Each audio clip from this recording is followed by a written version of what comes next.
सीढ़ियां चढ़ते वक्त या उतरते वक्त अगर आपको घुटनों में, कमर में या हिप में दर्द होती है और चढ़ने में आपको बहुत मुश्किल होती है, पकड़ के चलना पड़ता है और आपका दिल करता है कि यार झूठ हो जाए, आपको सीढ़ियां चढ़नी ही ना पड़े, तो अगर आपकी उम्र 50 साल से ज्यादा है, ये वीडियो अंत तक लाजमी देखिएगा क्योंकि जो मैं आपको टिप देने वाला हूं, आप कुछ ही दिनों के अंदर अंदर सीढ़ियां चढ़ने में जो आपकी तकलीफ है बिल्कुल ठीक हो जाएगी। सबसे पहले तो हम करते हैं गलती ये है कि हम क्या करते हैं कि सीढ़ियां चढ़ते वक्त जबरदस्ती चढ़ने के चक्करों में हम अपने पांव का एंगल और अपने घुटने का एंगल गलत रखते हैं। पहले आपने क्या करना है, अगर आपको चढ़ते उतरते तकलीफ होती है सीढ़ियां, आपने क्या करना है, आपके पांव की पोजीशन बाहर की तरफ होनी चाहिए, पांव बाहर की तरफ, हल्का सा दरमियान से बाहर की तरफ होना, घुटना आपका सीधा ना हो, वो भी पांव की डायरेक्शन में हो। अब इस पोजीशन पे आपने अपने आप को थोड़ा सा आगे की तरफ झुकाना है, साइड से पकड़ना है, फिर हिप के जोर से, हिप को जब आप टाइट करेंगे, हिप के जोर से जब आप ऊपर चढ़ेंगे तो आपके घुटने का जोर कम लगेगा। हम गलती ये करते हैं, घुटने की ताकत से चलते रहते हैं। दोबारा समझें, पांव बाहर की तरफ रखें,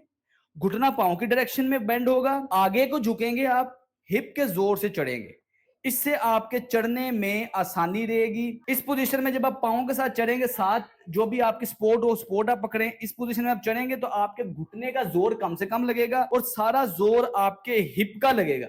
जबकि अगर आप पांव सीधा रख के, घुटना अंदर रख के ऐसे उठेंगे तो सारा जोर आप अपनी टांग का लगा रहे हैं। तो आगे झुकना ना भूलना, वो सबसे जरूरी है। दूसरे नंबर पे इस चीज को मजबूत रखने के लिए और जो पट्टे सपोर्ट देंगे आपके घुटनों को, आपकी टांगों को, उसको मजबूत रखने के लिए बड़ी बेहतरीन वर्जिश है। आपने किसी भी दीवार के साथ इस पोजीशन में खड़े हो जाना है, पांव आपके थोड़े से फासले पे होने चाहिए, जितने आपके चौड़े कंधे हैं उतने आपने पांव चौड़े रखने हैं और आपने पांव की उंगलियां बिल्कुल सीधी होनी चाहिए। खुद को हल्का सा ऐसे नीचे झुका लेना।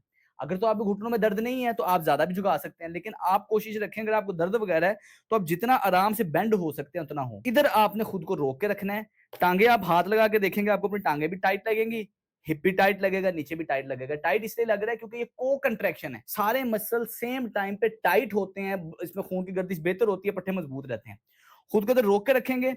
नेक्स्ट आपने काम ये रखना है कि आपके जो पंजे हैं इसको आप अपनी तरफ ऐसे खींचेंगे, फिर आगे लेके जाएंगे, ये ऐसे खींचेंगे, आगे लेके जाएंगे। इससे हो ये रहा है कि टांग के जो सामने वाले पट्टे हैं, इसको टिबियालिस एंटीरियर मसल कहते हैं, ये मसल हमारा कमजोर होता है, सीढ़ियां चढ़ने उतरने में आपको प्रेशर रहता है, आपको दर्द रहती है। तो अगर आप ये वाले पट्टे को मजबूत इतना कर लेंगे, आपको इंशाल्लाह सीढ़ियां चढ़ते उतरते इसमें तकलीफ नहीं होगी। जो पहले वाला वीडियो का हिस्सा था उसमें जो तरीकाकार था, उस तरीके को आपने हमेशा फॉलो करना है, लेकिन ये वाली वर्जिश आहिस्ता आहिस्ता आपके घुटनों को मजबूत रखेगी और जितना मर्जी आप सीढ़ियां चढ़ते उतरते रहे, आपको इंशाल्लाह तकलीफ नहीं होगी। इस वर्जिश का तरीकाकार ये है कि इसको दिन में 2 से 3 दफा करना है और 1 से 2 मिनट के लिए एक बार में करना है। यानी कि इस पोजीशन में मैं 1 से 2 मिनट करूंगा, अगर थक गया हूं खड़े होके सांस ले लूंगा, फिर दोबारा इस पोजीशन में आके पांव को आगे पीछे मूव करूंगा और स्लो करना है, झटका नहीं लगना चाहिए, करते वक्त दर्द नहीं होनी चाहिए। अस्सलाम वालेकुम।